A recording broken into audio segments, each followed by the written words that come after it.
नमस्कार, जन उत्तराखंड में आप सभी का स्वागत है। मैं हूं प्रभात। बुलेटिन में आगे बढ़ने से पहले नजर हेडलाइंस पर।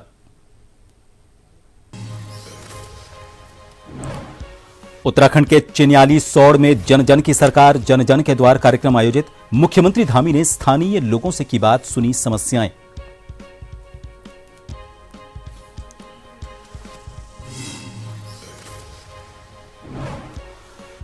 सीडीएस जनरल अनिल चौहान 21 फरवरी को उत्तराखंड में विकसित भारत को लेकर युवाओं से करेंगे संवाद, राष्ट्र सेवा का बताएंगे मंत्र।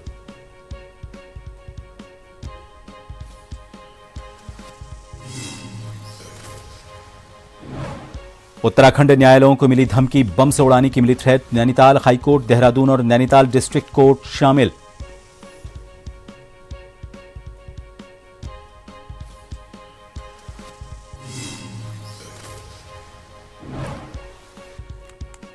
आगामी गर्मी को देखते हुए राज्य में तैयारियां शुरू। देहरादून में मॉक ड्रिल से परखी गई तैयारी। धुएं के गुबार उठते दिखे और बजते रहे सायरन।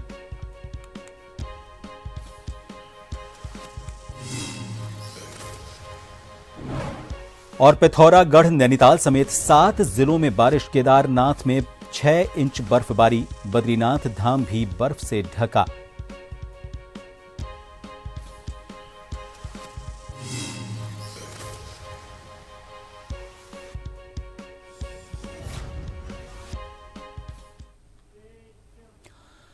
उत्तराखंड सरकार की जनसंपर्क एवं जनसेवा पहल जन जन की सरकार, जन जन के द्वार के तहत आज चिन्याली सौड़ में भव्य कार्यक्रम हुआ। कार्यक्रम में बड़ी संख्या में स्थानीय नागरिकों ने हिस्सा लेकर अपनी समस्याएं अधिकारियों के समक्ष रखीं।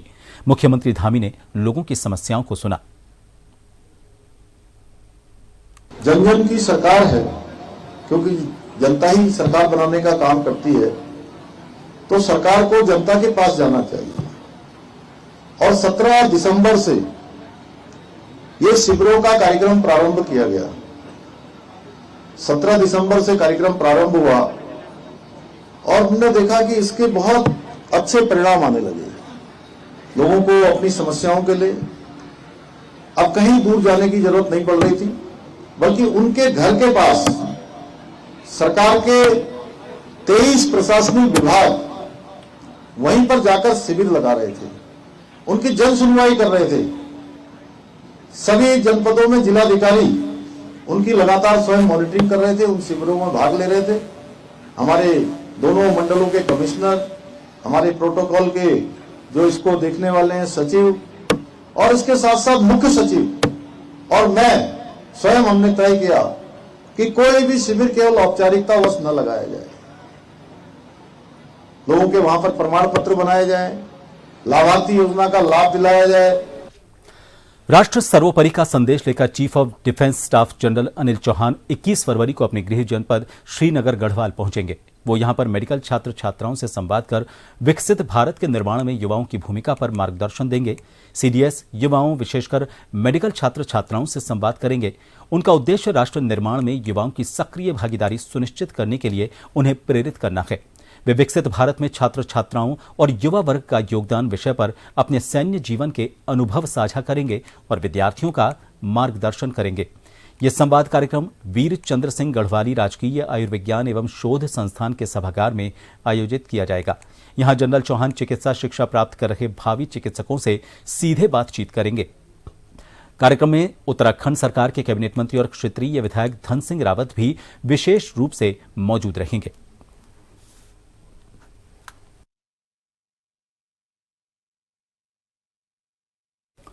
उत्तराखंड में गुरुवार को लगातार चौथे दिन अदालतों को बम से उड़ाने की धमकी मिली है। आज दी गई धमकी में नैनीताल हाईकोर्ट, देहरादून और नैनीताल डिस्ट्रिक्ट कोर्ट शामिल हैं।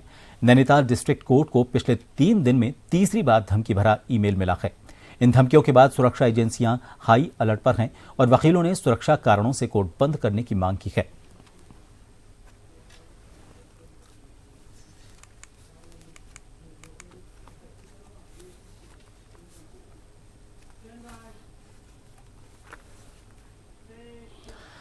राज्य में भाजपा सरकार के कार्यकाल का ये आखिरी वर्ष है, लेकिन मंत्रिमंडल विस्तार को लेकर अभी तक कोई निर्णय नहीं लिया गया है, जिसके चलते लंबे समय से अभी तक रिक्त पड़े कैबिनेट में मंत्री पदों को भरने के लिए तरह तरह के अनुमान भी लगाए जा रहे हैं। भाजपा विधायक खजान दास का इस विषय पर कहना है कि मंत्रिमंडल विस्तार करना मुख्यमंत्री धामी के निर्णय के बाद ही संभव हो सकता है। उन्होंने बताया कि कम समय मंत्रिमंडल विस्तार के लिए रखा गया, क्योंकि कार्यकाल का समय कुछ महीने ही बाकी बचा है और आगे चुनाव भी होने हैं। भाजपा विधायक ने स्पष्ट करते हुए कहा कि समय के मद्देनजर विस्तार हो या ना हो, लेकिन काम सुचारू रूप और गति से चल रहे हैं।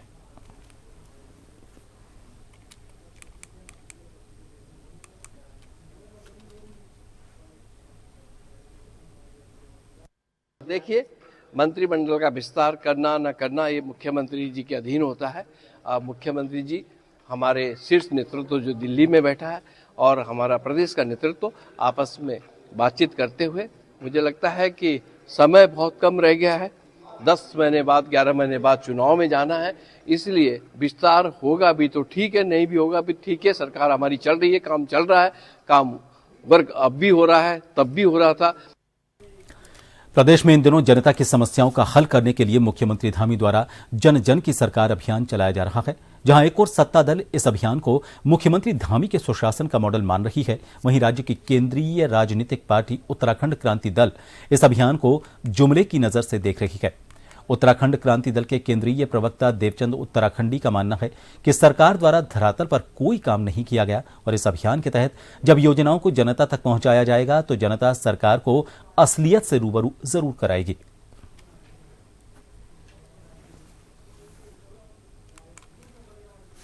ये एक भयंकर जुमला हो सकता है। जिस दिन धामी के सरकार या धामी के नुमाइंदे घर घर सरकार के नारे लेकर जाएंगे, देखना कि किस प्रकार से उनका बहिष्कार होगा। लोग इन दोनों राष्ट्रीय दलों से तंग आ गए हैं और कहीं ऐसा ना हो कि हमने ये पहले भी कहा था, कहीं ऐसा ना हो कि उनको खरी खोटी सुनना पड़े या फिर वर्तमान में जनता का शिकार होना पड़े। इससे बढ़िया है कि वो प्रचार न करके अभी भी जो बचा समय है, इस समय में उत्तराखंड में उन विकास के कार्यों पर खर्च करें। जनपद चंपावत की समृद्ध सांस्कृतिक विरासत, पारंपरिक लोक कला और पर्यटन की असीम संभावनाओं को राष्ट्रीय और अंतर्राष्ट्रीय पहचान दिलाने के उद्देश्य से बुधवार को चंपावत सरस कॉर्बेट महोत्सव 2026 का भव्य शुभारंभ हुआ। महोत्सव का विधिवत उद्घाटन प्रदेश के मुख्यमंत्री पुष्कर सिंह धामी द्वारा वर्चुअली किया गया। टनकपुर में केंद्रीय जल आयोग कार्यालय के पास मैदान में पारंपरिक स्वागत, दीप प्रज्वलन और सांस्कृतिक प्रस्तुतियों के साथ 7 दिवसीय उत्सव की औपचारिक शुरुआत हुई। उद्घाटन अवसर पर जनप्रतिनिधियों और अधिकारियों की गरिमामयी मौजूदगी रही।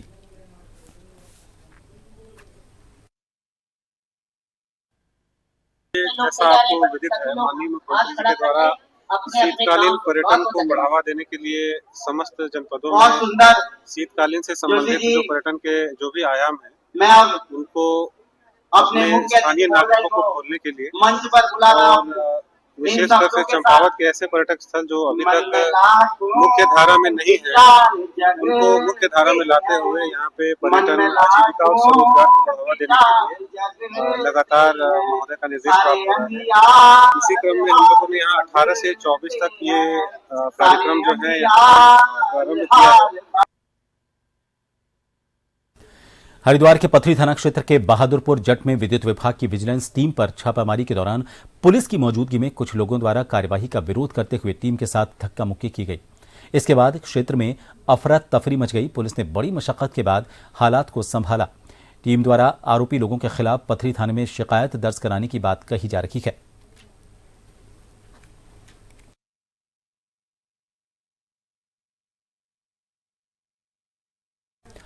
रामनगर ग्राम पूछड़ी बिहारी टप्पर इलाके में रहने वाली बालिका आलिया अपने ही गांव के कुछ अन्य बच्चों के साथ घर के पास खेल रही थी।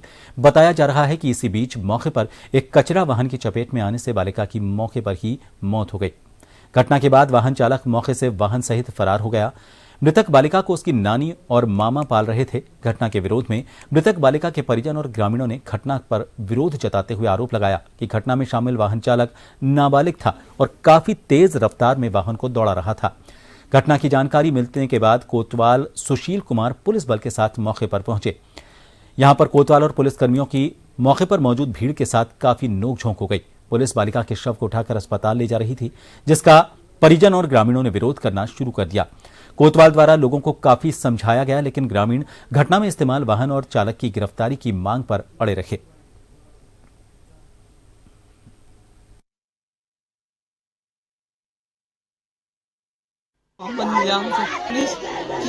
कुछ तहरीर वगैरह दी दी मैंने, वो कह रहे हैं एम्बुलेंस आ रही है।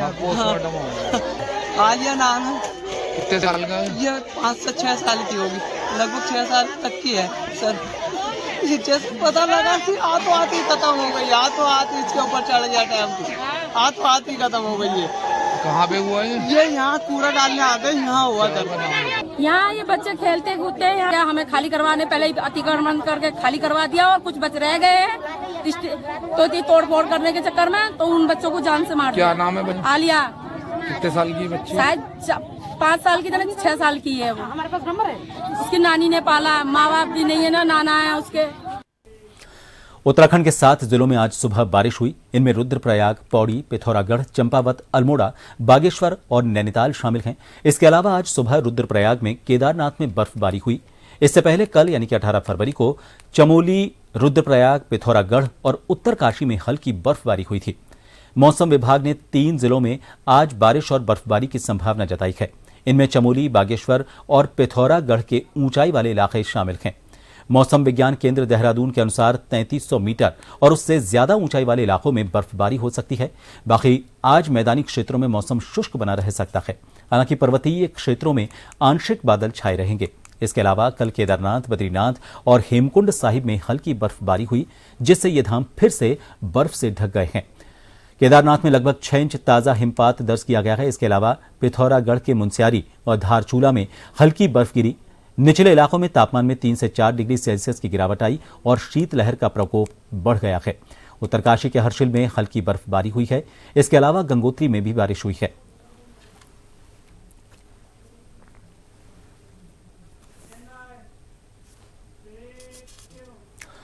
उत्तराखंड में 4 धाम यात्रा में हेली सेवा होगी और सुरक्षित केदारनाथ बद्रीनाथ धाम में पहली बार लगेगा एटीसी सिस्टम।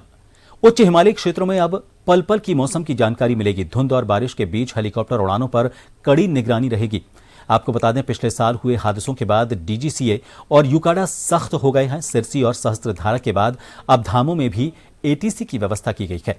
हेलीकॉप्टरों की लाइव ट्रैकिंग से हर मूवमेंट पर नजर रहेगी।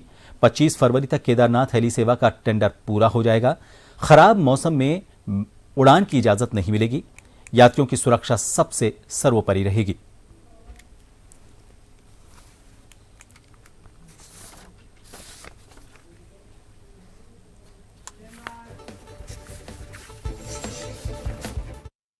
उत्तराखंड के पूर्व मुख्यमंत्री हरीश रावत ने रामनगर में एक प्रेस वार्ता के दौरान राज्य सरकार पर कानून व्यवस्था, बढ़ते अपराध, अवैध खनन और नशे के कारोबार को लेकर गंभीर आरोप लगाए हैं। उन्होंने कहा कि उत्तराखंड में अपराध का ग्राफ लगातार बढ़ रहा है। रावत ने दावा किया कि देहरादून ही नहीं बल्कि पूरा प्रदेश अपराध की चपेट में है। उन्होंने महिलाओं के खिलाफ बढ़ते अपराधों, मानव तस्करी, नशाखोरी और भ्रष्टाचार जैसे मामलों का उल्लेख किया। पूर्व मुख्यमंत्री ने राष्ट्रीय अपराध रिकॉर्ड्स ब्यूरो की रिपोर्ट का हवाला देते हुए कहा कि महिलाओं से जुड़े अपराधों में उत्तराखंड शीर्ष राज्यों में शामिल है। उन्होंने अंकिता हत्याकांड का भी जिक्र किया और यह कहा कि ऐसी घटनाओं ने महिला सुरक्षा पर गंभीर सवाल खड़े किए हैं।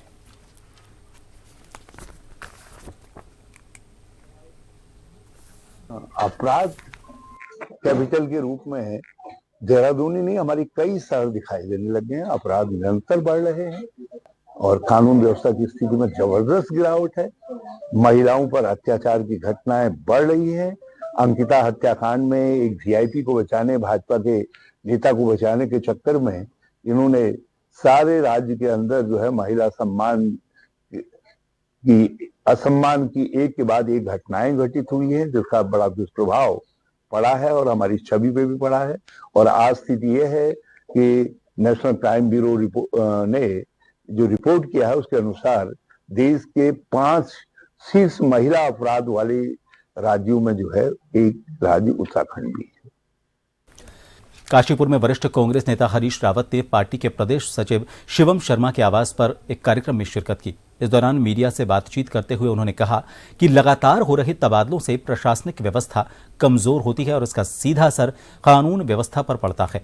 उन्होंने आरोप लगाया कि सरकार अपराध पर नियंत्रण स्थापित करने में विफल रही है और आम जनता असुरक्षा की भावना में जी रही है।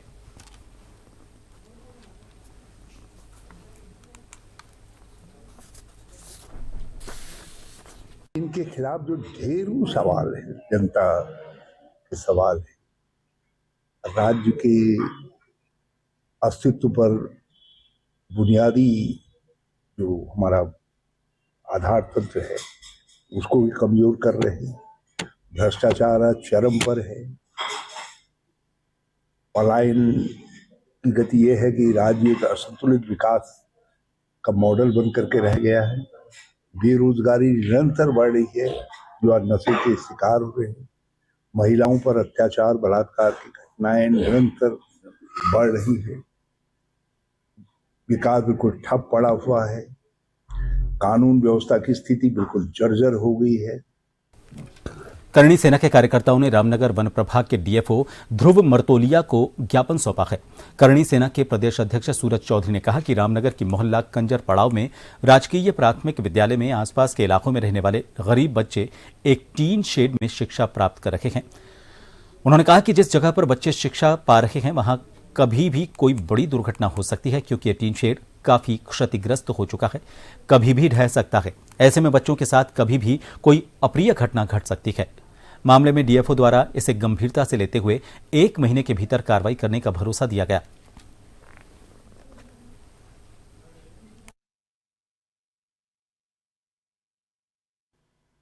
राजकीय प्राथमिक विद्यालय है कंजरपड़ाव में, वहाँ पर बच्चे टीन सेट के नीचे, मंदिर के टीन सेट के नीचे पढ़ने के लिए मजबूर हैं। आज हमने विद्यालय को लेकर संबंधित विषय डीएफओ महोदय को करणी सेना के माध्यम से दिया है। उन्होंने मांग की है कि जल्द से जल्द उनको वहाँ विद्यालय का निर्माण हो, उसके लिए भूमि आवंटित की जाए। तो हमें आश्वासन मिला 1 महीने के भीतर वहाँ भूमि आवंटित की जाएगी और वहाँ पे पुनः विद्यालय का निर्माण चालू कराया जाएगा। रुड़की के मंगलौर कोतवाली क्षेत्र में गंग नहर के किनारे एक बाग से 45 वर्षीय व्यक्ति का शव मिलने से हड़कंप मच गया। सूचना मिलते ही पुलिस मौके पर पहुंची और शव का पंचनामा भरकर पोस्टमार्टम के लिए भेज दिया। पुलिस को मौके से एक मोटरसाइकिल भी मिली है। इसी के जरिए पुलिस मृतक की शिनाख्त में जुट गई। सीओ अभिनय चौधरी ने बताया कि जल्द ही मामले का खुलासा कर दिया जाएगा।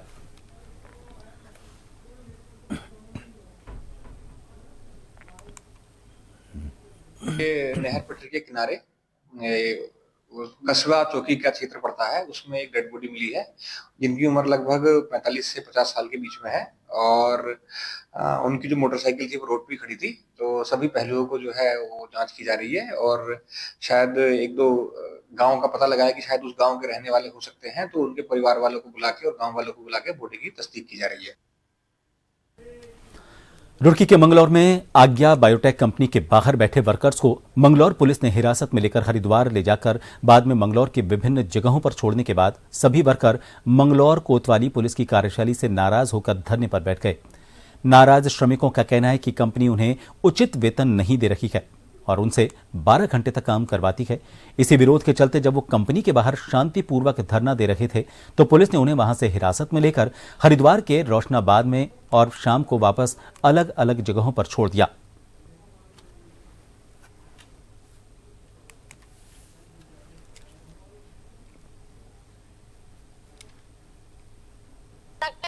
प्राइवेट कंपनी में हम अपना हक मांग रहे थे।